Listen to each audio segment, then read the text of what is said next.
May the force be with you, to boldly go where no man has gone before, and fear is the mind killer. These are all famous quotes from some of the most famous science fiction medias that we have ever known. Revolutionary and world-renowned, sci-fi books have always served to me and to many others as an escape from the dark and depressing real world.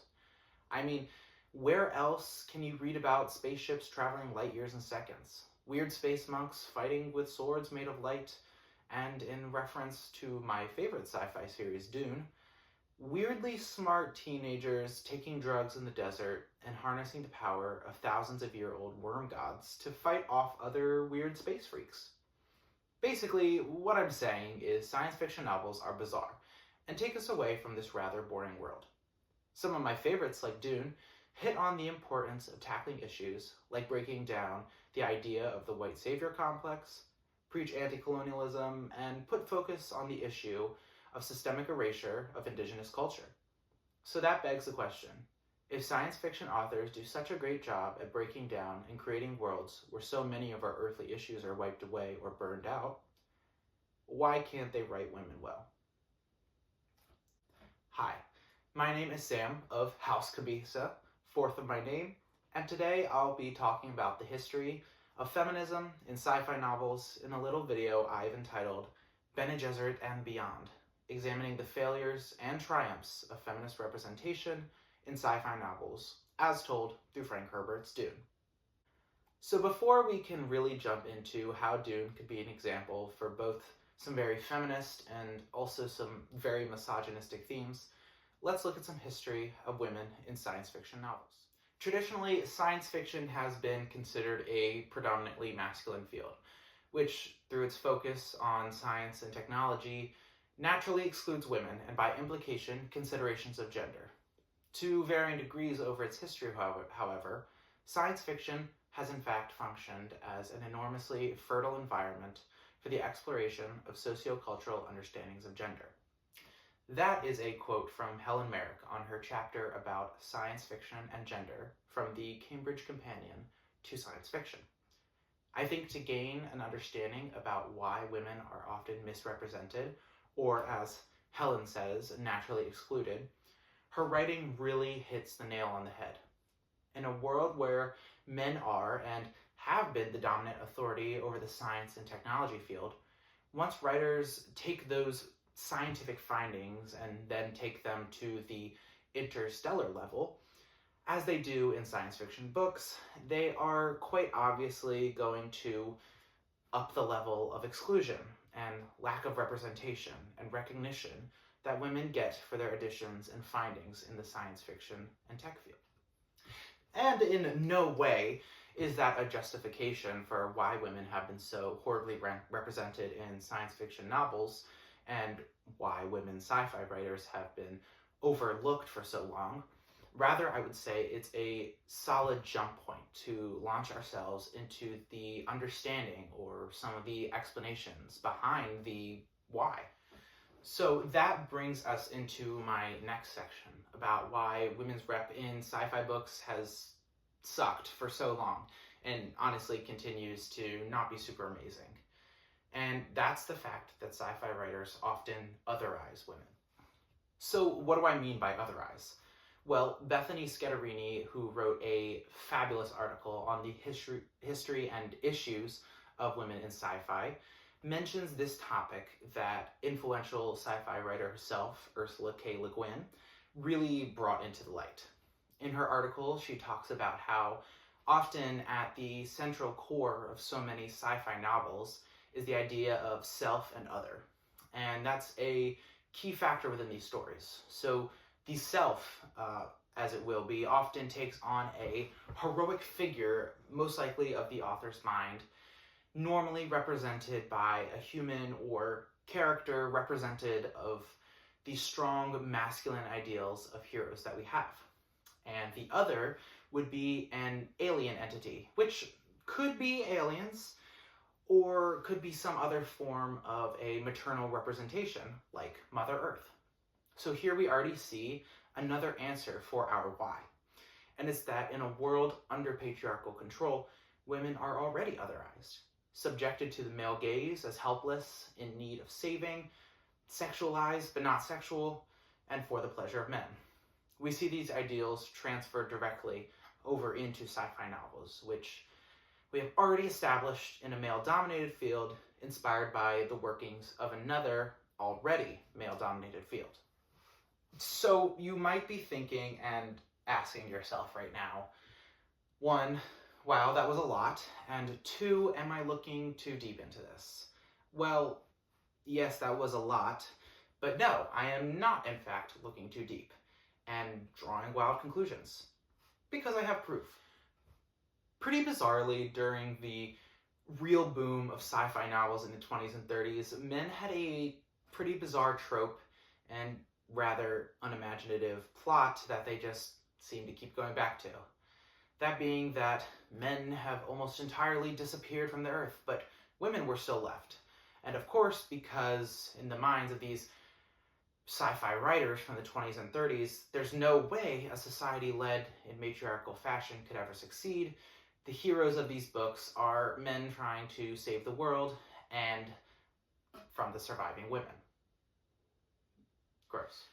Now, while many do credit Mary Shelley for being the first sci-fi author with her famous 1818 book Frankenstein, kind of as the true first science fiction novel, a debatable topic I really do not have the time to get into, women sci-fi writers start to get at least some recognition around the same 20s and 30s, as well writing their own sci-fi books with the same tropes, but with very, very satirical attitudes that poked fun at the misogynistic tropes from the men writing their own versions that we just talked about. We've got books like the 1930 classic Via the Hewitt Ray by Margaret F. Rupert, in which a successful matriarchal world uses its surviving men as breeding males and poses them essentially as prostitutes and only there for comedic relief. And then there's Leslie Francis Stone's 1931 novel, The Conquest of Gola, in which men invading a planet ruled by women are beyond shocked to learn that women can successfully run a planet being controlled not by men.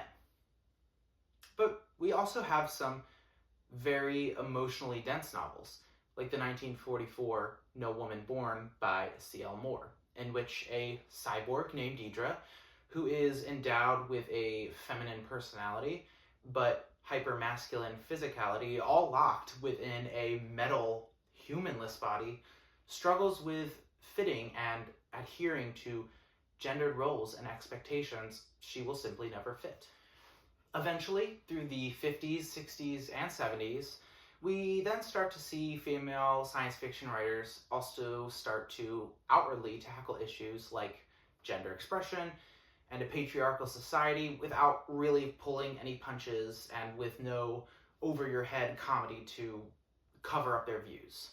And while all of these landmark books should be studied individually, most people have never heard of them.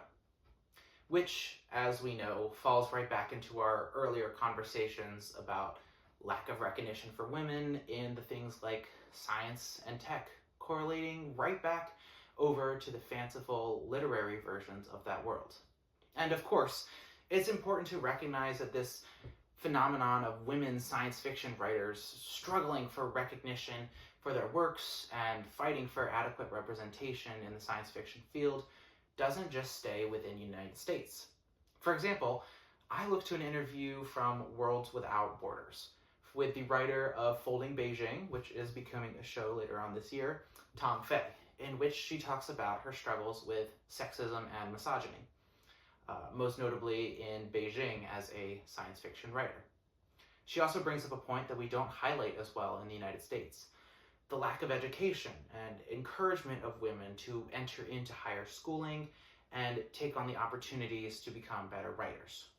Not only that, but she also shines light on modern-day inclusion of women in literary fields, often being reduced to box-checking ordeals rather than truly highlighting their work for what it is. So how does this all relate to Dune, you might be asking? Well, I'll tell you. It's because Dune encapsulates just about every topic I have already mentioned in this video. Gender relations, the male gaze, patriarchy versus matriarchy, anti-colonialism, name a topic, the Duneverse has got it.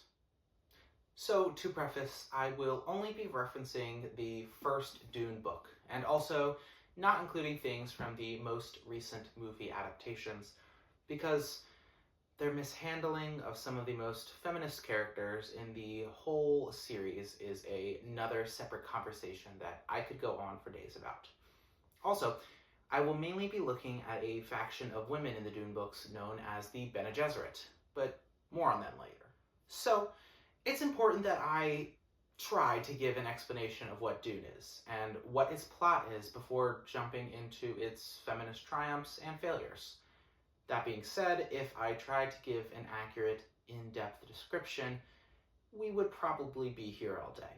So in a few sentences, I will say Dune centers around main character Paul Atreides. His family of the Atreides dynasty have been sent to the barren planet of Arrakis, or Dune, by the Emperor of the known universe to become controllers of the most important product in the entire universe, spice. Spice, which is a hallucinogen, is used for everything.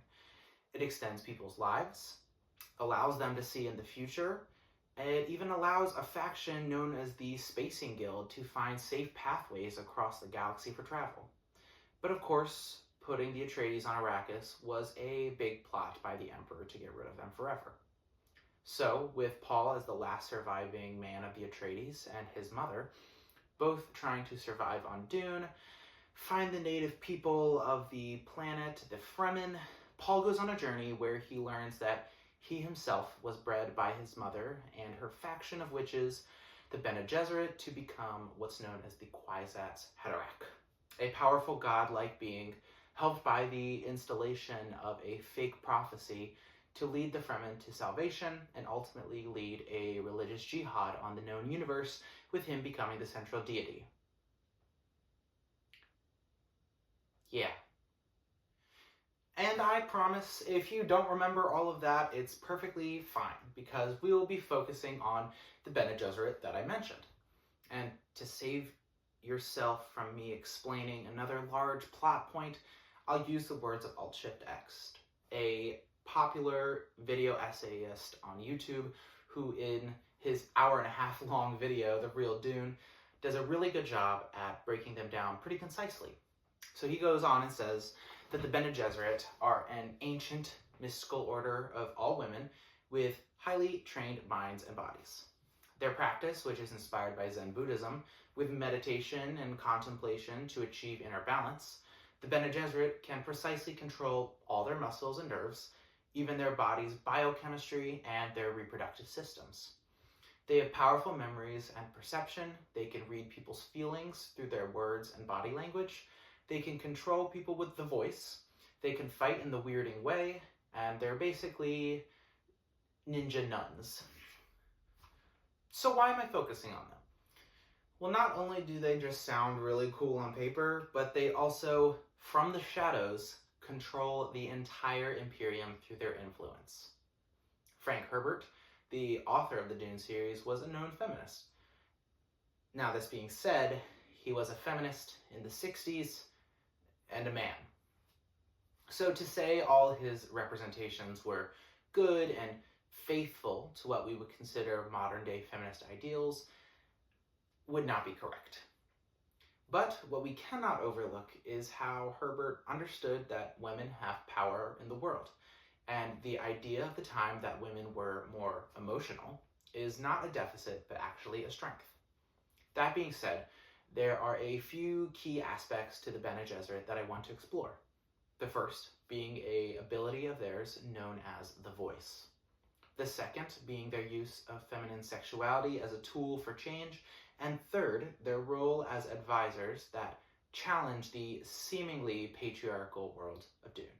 As we know, since the birth of civilization, the voice of women, authoritative or not, has been silenced by the patriarchal society we live in. The fight for equality, which still rages on today, has been littered with the attempts of misogynists to silence the views of women from reaching the mainstream. So, after learning about Frank Herbert's inspiration for the Bene Gesserit from second wave feminism and the importance of their movement in empowering the voices of women, he gave his mystical witches an ability known as the Voice. In the Dune series, the Voice allows for the women of the Bene Gesserit to access certain sound frequencies to make people not trained in their way do whatever they want. From things as simple as give me the water, all the way to cut his throat. Kara Kennedy, who authored a doctoral thesis on the agency of women in Dune, makes a really interesting connection between the Voice and real-world feminism, saying, given the importance of the female voice in feminism, the Bene Gesserit's technique of the Voice represents a potentially significant avenue for the expression of female agency. And not only during this time are we starting to see changes in feminism and the importance of a woman's voice as a catalyst for change, but we are also seeing nationwide changes in the way we viewed sex and sexuality. Capitalizing on this evolving conversation, Herbert made sexuality and the idea of the feminine mystique not as a way to criticize or villainize the Bene Gesserit, but as a way for them to ensure and maintain themselves as the dominant force in the Imperium. The allure and beauty of the Bene Gesserit was a way for them to not only secure their sacred breeding program to produce the Kwisatz Haderach, but also burgeon alliances, gain information, and sometimes even go in for the kill. Herbert really defied the idea of sexualized but not sexual, and in a sense made the Bene Gesserit sexual, but at least for the way the book wrote them, never sexualized. Their ability to draw others in was used as a tool, and in some pretty epic ways. This point, of course, does not come without a lot of criticism. Like I said, these books were written by a man in the 60s and 70s, and by many can be read on both sides as a way of securing agency in the Bene Gesserit society and for women, but could also be read as a way of exploiting the female characters, of which there were ultimately less than in comparison to men in the Dune books. An interesting debate among Dune fans nonetheless. The last thing that I wanted to look at is the Bene Gesserit witches essentially being a direct antithesis to the seemingly patriarchal world of Dune. I think a way to sum up their influence would be to harken back to an age-old saying that we have all heard before, and that would be, behind every successful man, there is a woman. What most people probably recognize about that saying, however, is that we don't get to know the stories of the women behind those successful men. But in Dune, that's the opposite. Herbert shined light on the fact that while nearly all leaders of Dune that operated in light were men, the Bene Gesserit, who truly pulled the strings, operated in the shadows. Luckily, Herbert walked us through those shadows and shined a beacon on how the witches controlled everything in the Imperium. They served as an authoritative force that looms over the reader's thoughts throughout the entire books. The Dune saying, instead, might be, behind every imperial family, a Bene Gesserit witch lies. And to wrap up this section about their seemingly subservient roles as imperial family advisors, Hans Oliebos, another doctoral student breaking down the Dune series, goes on to say in his paper that they reveal just enough to assert themselves within the Duneverse's political structure, but not so much that people consider them to be a legitimate threat. On top of hiding their true power, they chose to perform a subservient role, according to a patriarchal society's expectations. By framing themselves this way, they weaponize seemingly traditional gender roles, only broadcasting the appearance of servitude while actually being in total control. So, in conclusion, Frank Herbert's Dune and his Bene Gesserit witches serve as the ultimate antithesis to the patriarchal expectations of what a woman should be, not only in the Dune universe, but also in the real world. The witches who, through their voice, sexual agency and ability to manipulate the world by using gender roles against those who created them, in my opinion, is one of the most epic feminist tales. One not seen often in the time that the Dune books were written, and still not often now. But it should be noticed that without the work of feminist activists and writers of the time who influenced Herbert's writing himself heavily in Dune, as well as many of his other books, there would be no Bene Gesserit. There would be no voice, and in all actuality, without those activists, there would be no Dune.